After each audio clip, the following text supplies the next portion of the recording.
स्वागत है आप सभी का दोस्तों। उम्मीद करता हूं कि आप सब अच्छे होंगे। आज हम बात करेंगे बिहार में शराबबंदी कितनी सफल रही और नीतीश कुमार के जिद के क्या है मायने, इस पर हम चर्चा करेंगे।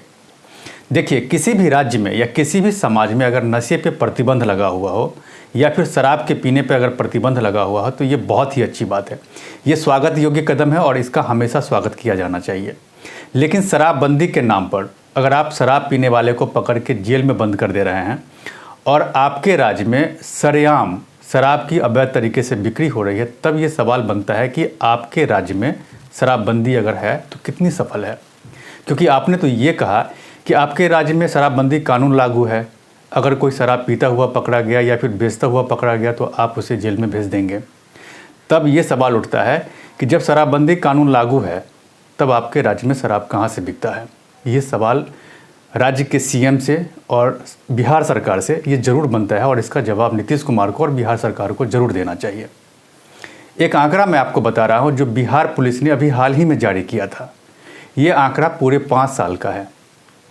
अप्रैल 2016 से लेकर के अक्टूबर 2021 तक का बिहार पुलिस ने एक आंकड़ा जारी किया है, जिसमें उसने ये बताया है कि जब से शराबबंदी हुई है अप्रैल 2016 से, तब से लेकर के अब तक 3.5 लाख लोग ऐसे हैं जिनके ऊपर शराब पीने के मामले दर्ज किए गए हैं और करीब 4 लाख के आसपास जो लोग हैं वो इसी मामले में गिरफ्तार हुए हैं। तब ये सवाल बहुत ही गंभीर हो जाता है कि 5 साल के बाद भी आपके राज्य में सरेआम शराब की खुलेआम बिक्री हो रही है और आप कह रहे हैं कि आपके राज्य में शराबबंदी है, कोई पकड़ा जाएगा तो जेल चला जाएगा। तो शराब पी रहे हैं लोग और जेल जा रहे हैं, वो पकड़े जा रहे हैं। सवाल तो यहाँ ये है कि आपके राज्य में शराब आ कहाँ से रहा है। जब आपने कहा कि शराब की बिक्री नहीं हो सकती यहाँ पर, आपके यहाँ पूर्ण तरह से प्रतिबंध है, तब आपके यहाँ शराब कहाँ से आ रहा है। जब शराब आ रहा है अवैध तरीके से तभी तो लोग खरीद रहे हैं और तभी लोग पी रहे हैं। तो इसका मतलब ये हुआ कि आपकी जो शराबबंदी है ना 5 साल से, वो बिल्कुल फेल्योर है, वो सक्सेस नहीं है। क्योंकि सरेआम आपके राज्य में शराब की बिक्री हो रही है और लोग खरीद करके पी रहे हैं और जब पकड़े जाते हैं तो आप उसे जेल में बंद कर दे रहे हैं। तो ये कहाँ तक जायज़ है, ये नीतीश कुमार को सोचना होगा। अभी एक हाल की और मैं बात बता रहा हूँ। Chief justice of India NV Ramana ने इस पर टिप्पणी की है। बिहार में जो शराबबंदी कानून लागू है उस पर टिप्पणी करते हुए उन्होंने कहा कि बिहार में जब से शराबबंदी लागू की गई है तब से लेकर के अब तक बिहार की अदालतें जो हैं शराब के केस के मामले में बुरी तरह से दबी हुई है। यानी कि शराब उसके जो इतने अपराधी पकड़े गए हैं, इतने उनके खिलाफ मुकदमे दर्ज हुए हैं कि उस मुकदमे के बोझ के तले वहाँ की अदालतें दबी हुई है। ये NV रमन्ना ने खुद टिप्पणी की है। उन्होंने ये कहा है कि अगर एक सामान्य आदमी को भी इस मामले में अगर जमानत लेनी पड़े तो लंबा समय भी लग रहा है, क्योंकि शराब कानून जो लागू किया गया बिहार सरकार के द्वारा ये सही तरीके से लागू नहीं किया गया। इसको लागू करने से पहले इस पर पूरी तरीके से पहले रणनीति बनानी चाहिए थी, ऐसा चीफ जस्टिस ऑफ इंडिया का कहना है। उन्होंने कहा कि नीतीश कुमार ने या बिहार सरकार ने जब भी इस कानून को लागू किया था तब उन्होंने इस मामले में बिल्कुल भी नहीं सोचा, जिसका कारण ये है कि आज वहाँ की जितनी भी अदालतें हैं, जितनी भी जिला अदालतें हैं या फिर राज्य की जो मेन अदालतें हैं, सब जो है शराब पीने के मामले इतने दर्ज हुए हैं कि उसके बोझ के तले दबी हुई है और लोगों को जमानत मिलने में लंबा समय लग रहा है। आप सोच सकते हैं कि कितनी बड़ी बात है। उन्होंने एक उदाहरण देते हुए ये भी कहा है कि एक सामान्य मामले में अगर सुनवाई होती है तो उस सुनवाई को पूरा करते करते साल लग जाते हैं, जबकि इतने मामले आ चुके हैं कि इस पर भी इतनी मुश्किल हो रही है कि लोगों को जमानत तक नहीं मिल रहा है। ये हाल है बिहार में। एक तरह से ये देखा जाए कि पुलिस स्टेट बनता जा रहा है बिहार। अब बिहार की जेल की मैं बात कर रहा हूँ आपको। बिहार में 59 जेल हैं, मात्र 59 जेल हैं बिहार में, और इस जेल में जो कैदियों की रहने की क्षमता है वो मात्र 47,000 है। लेकिन आपको शायद पता नहीं होगा, अभी इन्हीं जेल में 59 जेल में 70,000 से ज़्यादा कैदी हैं, यानी कि जितनी क्षमता है उसका ठीक दोगुना। और ये बताया गया है इसी रिपोर्ट में कि 25,000 से ज़्यादा कैदी सिर्फ वो हैं जो शराब पीने के मामले में पकड़े गए हैं और वो जेल में हैं। तो सोच लीजिए कि जेल की हालत क्या है।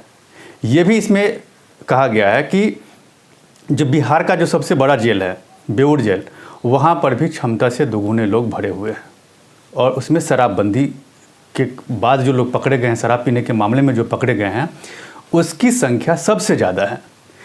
तब ये सवाल उठता है कि आखिर नीतीश कुमार इतने जिद्दी क्यों हैं। अगर उनको ये कानून लागू करना है तो ये अच्छी बात है। वहाँ की जनता ने भी उनके सराखों पे बिठाया था जब उन्होंने ये कहा था कि बिहार में शराबबंदी लागू होगी, तब समाज सुधरेगा, तब उनको वहाँ की जनता ने सराखों पर लिया था। लेकिन नीतीश कुमार को मुझे लगता है कि उनको इस मामले में पूरी तरह से पड़ताल करनी चाहिए थी, रणनीति बनानी चाहिए थी कि इस कैसे रणनीति बने ताकि इस पर पूरी तरह से रोक लग सके। लेकिन उन्होंने इस तरह का कोई काम नहीं किया, जिसका नतीजा ये है कि अवैध तरीके से शराब बिहार में पहुंच रहा है, लोग खरीद रहे हैं, लोग पी रहे हैं और इसमें जहरीली शराब भी लोग पी करके मर रहे हैं, जिसकी संख्या सैकड़ों से ऊपर है। सबसे बड़ी बात यहाँ पर ये चीज़ और भी है जो जानना बहुत ज़रूरी है। बिहार से जो सटे हुए राज्य हैं वो उत्तर प्रदेश, झारखंड और पश्चिम बंगाल है और एक इंटरनेशनल बॉर्डर है नेपाल। सवाल ये उठता है कि इस बॉर्डर के इलाके से शराब की अवैध तरीके से तस्करी कैसे हो रही है, इसके को लेकर के बिहार की सरकार ने क्या कदम उठाए हैं। अगर बिहार में शराबबंदी है तो जाहिर सी बात है कि वहाँ पर कोई फैक्ट्री नहीं होगी, सारी फैक्ट्रियाँ बंद हो गई होगी। तब अगर बिहार में शराब अगर पहुँच रहा है तो तस्करी से पहुँच रहा है, तस्करी के माध्यम से पहुँच रहा है। तो ये जो आपको 4 बॉर्डर है जिसमें एक इंटरनेशनल बॉर्डर है, इस बॉर्डर पे तस्करी को रोकने के लिए बिहार सरकार ने किस तरह के कदम उठाए हैं, इसको भी देखना बहुत ज़रूरी है। क्योंकि तस्करी के माध्यम से ही लोग वहाँ पर शराब ले जा रहे हैं तस्करी करके, और वहाँ पर के लोग जो हैं वो औने पौने दाम में उसको बेच रहे हैं और पीने वाले आराम से खरीद रहे हैं। तभी तो जो पीने वाले हैं वो कहते हैं कि जो हमको जब चाहिए तब आराम से मिल जाता है। तो यहाँ नीतीश कुमार की जो फेल्योर है इस मामले में वो ये है कि उन्होंने सही तरीके से रणनीति अब तक नहीं बनाई है और सीधा सीधा वो लोगों को पकड़ के और जेल में रखने की बात करते हैं, जिसके कारण बिहार की अदालतें भी बोझ की तरह दब गई है और बिहार के जेल में भी 2 गुना कैदी भर गए हैं। तो अगर ये हाल रहा तो आने वाले समय में बिहार की स्थिति बहुत ही गंभीर हो सकती है। इसीलिए नीतीश कुमार को ये चाहिए कि इस पर पूरी तरीके से प्रॉपर तरीके से रणनीति बनाए कि कैसे बॉर्डर एरिया को सील किया जाए ताकि दूसरे राज्य से बिहार में शराब की अवैध तरीके से तस्करी नहीं हो, और तभी बिहार में जो शराबबंदी कानून उन्होंने लगाया है वो पूरी तरह से लागू हो सकता है। तो देखिए नीतीश कुमार क्या करते हैं आगे, उस पर सबकी नज़र बनी हुई है, मेरी भी नज़र है। अगर अब तक आपने मेरा इस YouTube चैनल को सब्सक्राइब नहीं किया है तो प्लीज़ इसे सब्सक्राइब कर लीजिए, लाइक और शेयर ज़रूर कीजिए। धन्यवाद।